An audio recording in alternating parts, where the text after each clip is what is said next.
Happy birthday, lots of love from all the family. Now we hurtle to the patch stop on the bus on Playdays. It's a play bus! But where does it go? Where does it stop? Watch for the sign of the lollipop.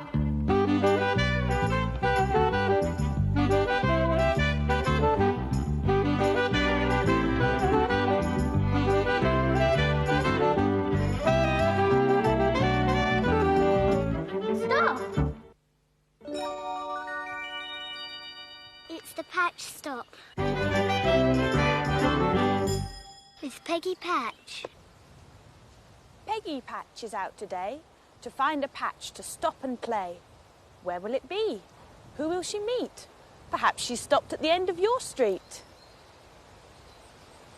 Peggy's got off the bus, but where's she stopped today?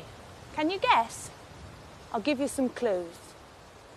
It's a watery place with a road, but no bridge for the cars.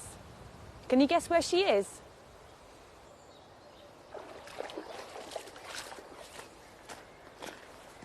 She's at a ford. That's a place where a stream crosses a road. Peggy wants to take a look round. Good job you've got your wellies on, Peggy. Why don't you look round with her?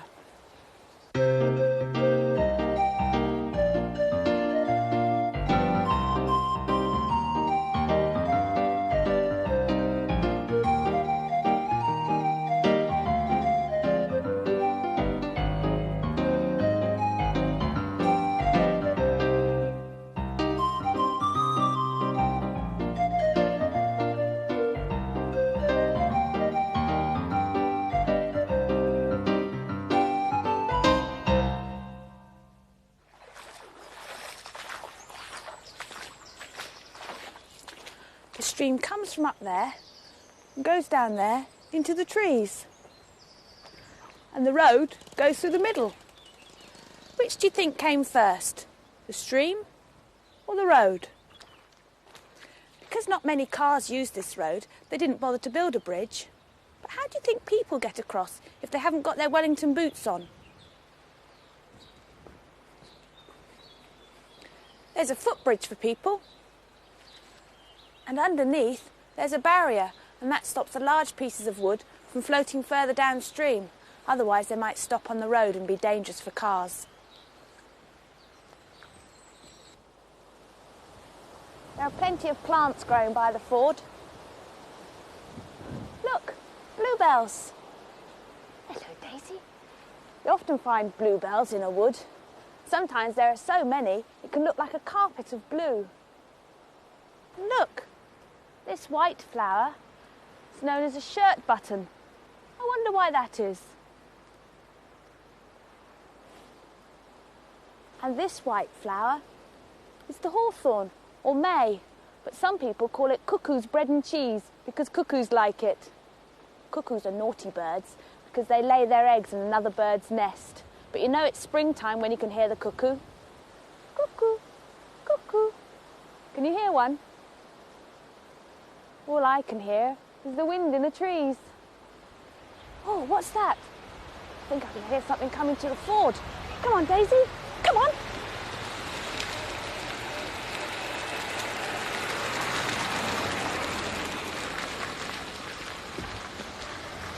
It's a car.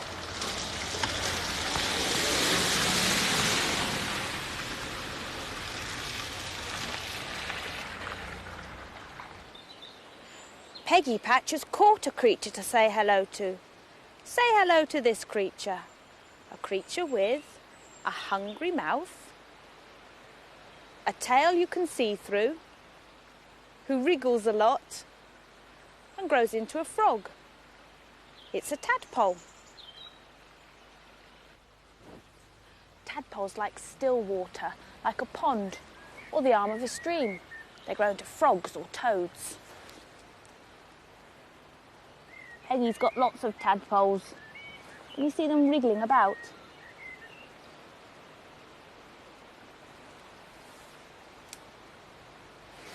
Tadpoles start off as a small black dot in a sort of jelly called spawn. And when they hatch out, they've got tails. Do you know how a tadpole grows?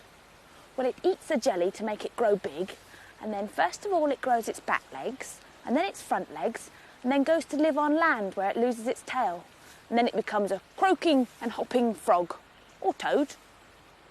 Peggy has an idea of how that happens.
Peggy, what's happening in your peg book today?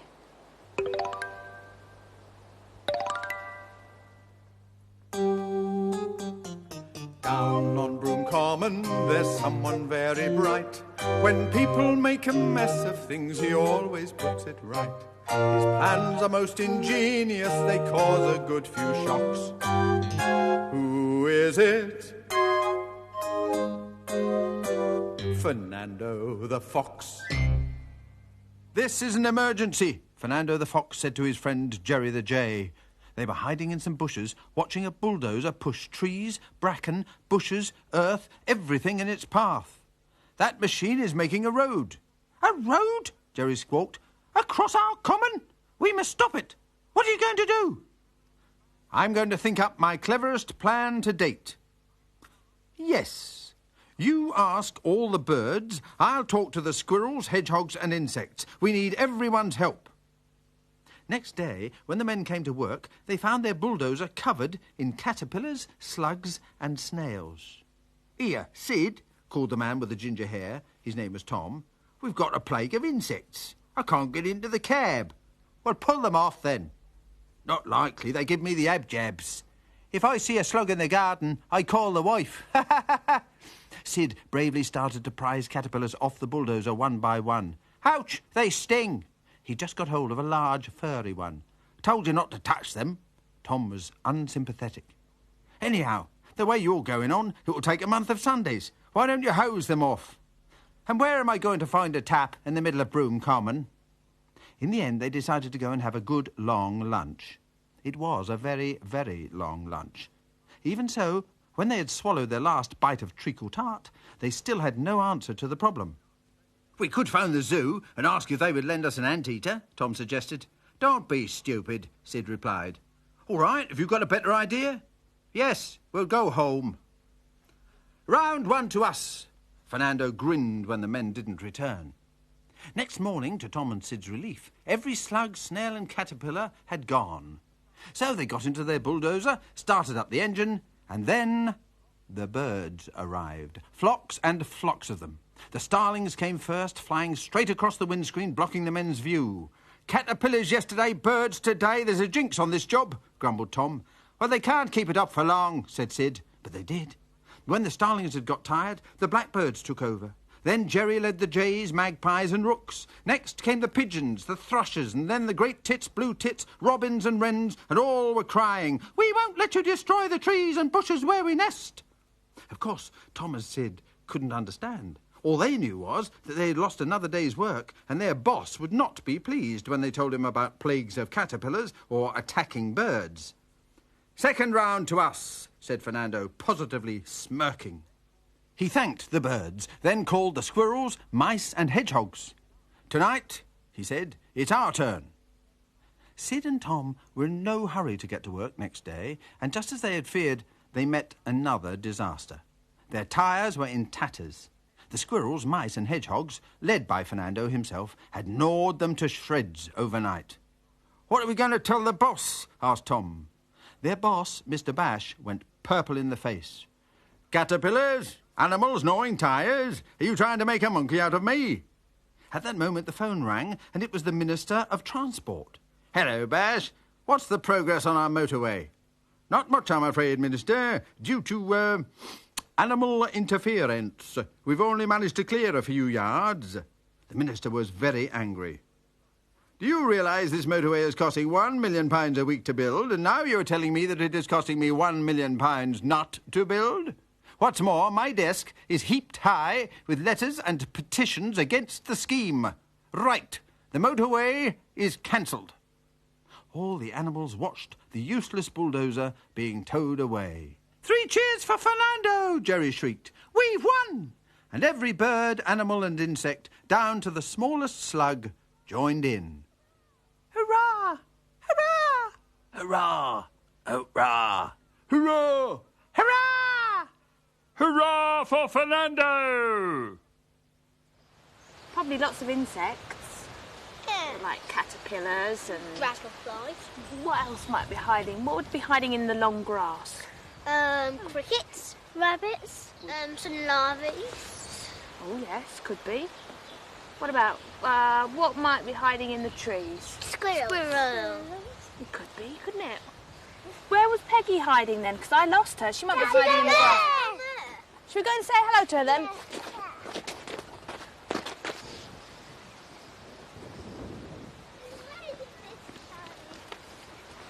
Right then, Peggy. What does she want to do? I think she wants to cross this, don't you, Peggy? How do you think she'll get across the water? Right then. We can put these 2 sticks down there, and then go and get some twigs. I think. Oh, some twigs to fill in.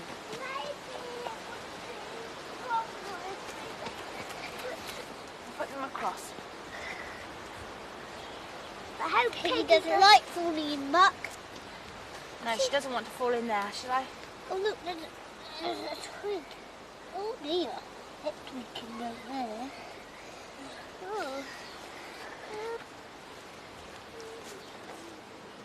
She's only got small feet, so we don't need very big gaps. Twigs, twigs. We need some twigs.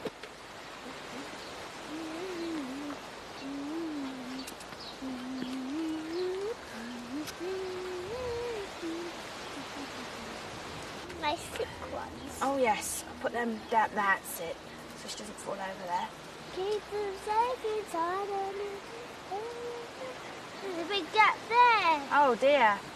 She's only got small feet. Oh no, that one's gone plopping in. Oh, never mind. Fill in the gap. What's under the nose? What's under the nose? Here's some more. Look at that. That's it for you. Right, I think the bridge is ready for Peggy to cross. So you hold on to her, and I'll go around to here and be Mr. Crocodile. And can she go across?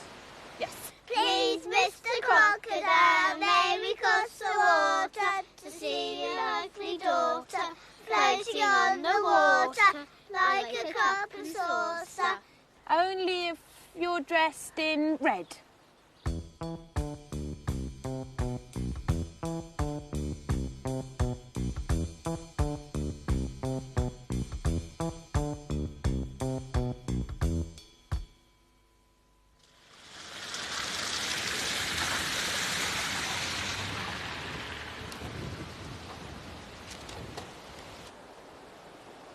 Peggy Patch's puzzle.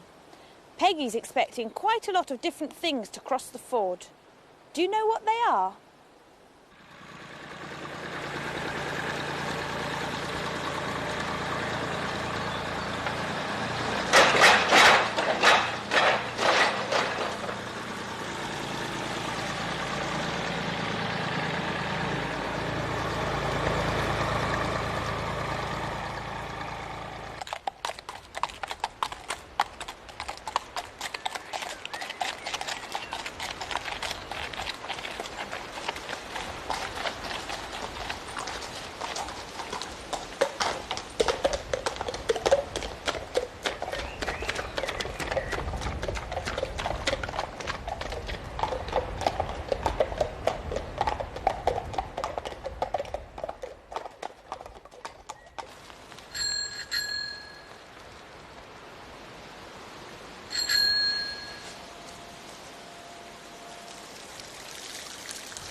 X them out. They're invisible when you look down here. But they've got letters and spots on them. How many I of the think jar one's then? doing a poo or a tiny leg. How many are there? About 7 or 6 or 8. I make it 7. Do you think we'll find any other creatures down in the Yeah. ford? Yes. In lots of mud? Yeah. Should we go and see?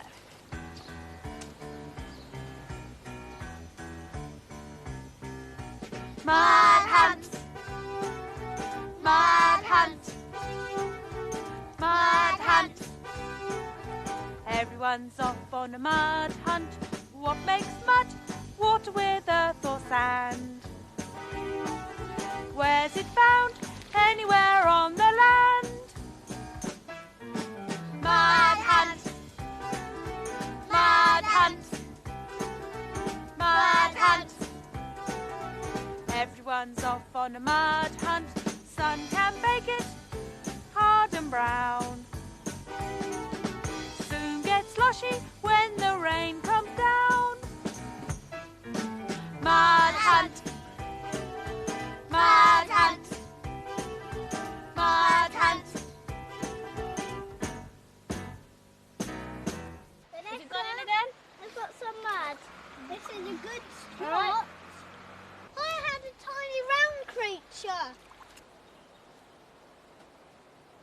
Pictures of this, pictures of that. I like your pictures, says Peggy Patch. Something you do or something you see. Why not draw it? Maybe send it to me.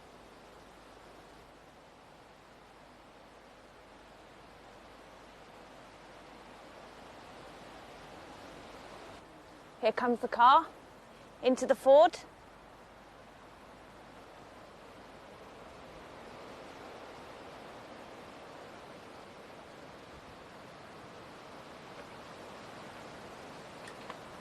Don't forget the tadpoles, creature with a hungry mouth, a tail you can see through, who wriggles a lot and grows into a frog.